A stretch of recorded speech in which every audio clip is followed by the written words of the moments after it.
I just wanted to start this episode with hey, it's episode 3. How Tom answers his cell phone. Let me Talk to me. I'm a late 80s businessman at heart. He just picks up the phone. No hi. No, how you doing? Nah. Talk to me. No, especially if it's work, forget it. You just don't. When I'm on call and like our calls go to a concierge, so they hate calling me because I'm such a dick to them. They'll be like, "Hey Tom," I'm like, "What? What do you want?" Someone did this, and I'm like, "Oh, sweet. good. Great. You know what? They would do that. They would do something like that. You know, you guys just call me all the time, and it's just bullshit all the time. It's just absolute nonsense. So now every time they're like, I don't want to call Tom. I'm not calling Tom. Are you calling Tom? No, I'm not calling blood, Tom. flood, or fire. I want, or all three at the same time. Yeah, talk to me. Talk to me. The building's on fire. The building would be on fire. What else is new? Which kind of leads into the atmosphere. I mean, for one, atmosphere, like, I would rather the building not be on fire while I'm eating my dinner. We would all rather the building not be on fire while I'm eating, but, I mean, that would actually be a cool gimmick, maybe. It's 2016, you know? Be progressive. Maybe that's the new, like, grunge alternative thing to do in the restaurant industry now. Set the building on fire. You thought your meal was hot. Why don't you eat it here, this burning house? The building is hot. I mean, financially, it's not very feasible for anyone, especially the restaurant owner. How many hours do you get out of that building? One time only. What's your return on investment there? There's a pop-up restaurant that's going to go on fire and close immediately. Like, you can't even have, like, a dry start. Like, you know what I'm saying? Like, you can't have, like, a hard night. I know. It's just... it's got to be open, close. How do you get people to work there? Who cares who rates it? It's already gone. It's not like anyone's going to go there. It was here and there, and like in a flash. It was just gone. Yeah, all the Yelp Nazis are like, I would review that, but there's nothing to review. It's literally a pile of ash now. They're like, I don't know if they're like collecting insurance money or like what's happening with that. Yeah. Okay. Right. Yeah. So yeah, let's start it up. Burning restaurants. That's what we're into. But, yeah, just, trying to think. So I feel like it was somewhere recently where it would just, well, I always, I don't know. Atmosphere for me, it's ever changing. And I feel like everywhere you go, it's just complete. You think you're walking into one thing, and then all of a sudden it's just like, oh, hey. Exactly. How are you guys doing? I didn't know this was a gay sports bar. My bad. Not that there's anything against gay sports bars. They're just not my jig, you know? Yeah, I mean, I'd go to a regular sports bar maybe. I'm like, don't get me wrong. The place is nice. You guys do a great job. You got sports on TV. It's just not my cup of tea. Yeah. You know, there's nothing wrong with that. No. And then places that are like not a sports bar, and then people want to make it like, yeah, we came to Jeffrey's to watch a hockey game. It's like, isn't Jeffrey's like a super fancy Italian it's like place? a snazzy place. They've got one TV in the corner. How are you watching? Yeah, it's the it's literally the TV in the bathroom, so everyone's in the bathroom cheering. Yeah, I don't know. That could fit well with some of those toilet themed restaurants out in LA. Yeah, that's another grunge alternative option to do. Burning buildings and food served at the toilet. Come on down. My favorites have always been like that old 50s diner feel. I love those kind of restaurants, even though the food's never really that good.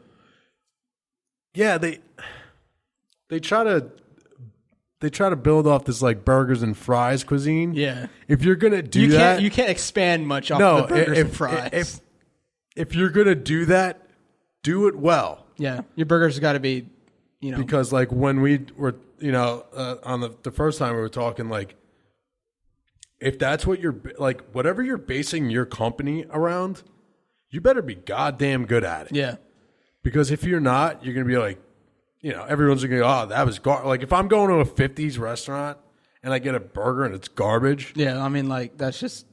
Yeah, it takes away from the fact that you're a 50s place now. Yep. Now you're just a place now you're just to making me. Me mad. Now you're just a place to me that has a bad burger.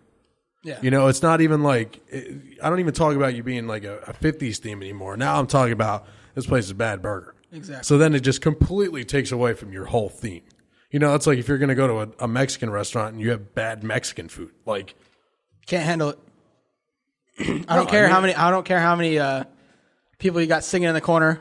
I don't care if you have a 40-piece mariachi band. Yeah, it's just, you know what I'm saying. I don't care if John Williams is composing your mariachi band over there. If you're, I would actually like to see that. Spanish Star. I don't care if the Spanish Star Wars is being filmed there. if your Mexican food is garbage, I don't want it. We're not eating there. CSP student, no password. All right. Thanks, John. We're gonna keep that in there. So everybody can know when they That's listen. Our intern. John Casson. John Casson. He's an intern here at the radio place, the podcast. The place of which we were filming at, or recording at. The place in which we do business, LLC, restricted copyright. Yeah, that exists. But no, yeah, if you're a Mexican restaurant and have bad Mexican food, then it's just, why bother? Why bother? Like, I feel like some of these places get way too flamboyant with their... Your food should always come first before the atmosphere. Right. Build off your food, build off what you have, and then expand on the environment after that. Obviously set a theme, but you don't have to, shove it in our face, because that also, to me, if you're shoving your theme in the face, especially if you're not crazy established, then it's kind of fishy. Like, are you hiding something from me? Like, are you slapping me in the face with a record player because your burger's bad? Like, hey, listen to this Hoppin' Jams and Elvis and Marilyn. The burgers might be bad, but yeah. Hey, I mean, we got those. The burgers are bad, but the jams are good. And you're like, I don't want that. Jams I can hear on anywhere. It's 2016, and I'm gonna go online. I illegally downloaded that song like 2 days ago. I downloaded BitTorrent, and then I went on the Pirate Bay, and I got it. And now I have it. I can run my own 50s themed restaurant. You are nothing. Your empire has fallen. Your defenses are weakened. Your walls are crumbling. You thought you were powerful. This is where Tom just goes slowly into madness. Slowly into an old, disgruntled Englishman. Just, now you thought that you had your records. You have nothing. Nothing. That's my view on 50s restaurants. But no, I mean, that's because I don't know. Everyone tries to establish this, identity, and yeah, you want to have an environment. You want to have, something that you remember about the place that you go back into. But the food should always be first. But your food should always be. That should be your fulcrum point. Everything should be based off of that. Like we said, you go to a 50s bar or restaurant, and you know where you're getting to. Yeah. You're getting burgers, fries, shakes, all that kind of nonsense. Exactly. And if it's bad, then all that goes out the window. You're like, that place was just bad. Yeah, and there's a lot of other 50s diners out there that I can go to. Exactly. It's like, that's why all these, fancy restaurants and stuff, it's not like they have this... They are their own identity. Those fancy restaurants. They build off their food, and they don't really go there for the atmosphere too much. You just go there for the bomb-ass food. Right. I'm not there for... I'm not there because I want, karaoke to start, coming through the floor or K-pop music. I'm there because it's expensive, and I hope it's going to be good. Hopefully. Hopefully they'll give me enough. That's the other thing with these expensive restaurants you get to sometimes. It's, when I flew into New York. This was before my girlfriend came down to Carolina. I flew into New York. We went right from the airport to Chelsea, right, Manhattan. And we were meeting her friends there and stuff. And they had like kind of like this like cheese and meat platter, kind of like a cutlery Yeah. or charcuterie or whatever they call that shit. Fancy words. Yeah. Big names, expensive. Big names. Big numbers. Yeah. Big numbers on the menu. Actually, no numbers on the menu. No numbers on the menu, so it's the most expensive The restaurant. only number on the menu is the number to the restaurant. But, it just so we got there, and I'm expecting, I want to order, I order rigatoni. And you're expecting like a plethora. Like, you want enough pasta where if you start going above 10 on your count, you're good. You're like, all right, I got enough here. They bring this bad boy out. It's a bowl. How big's the bowl?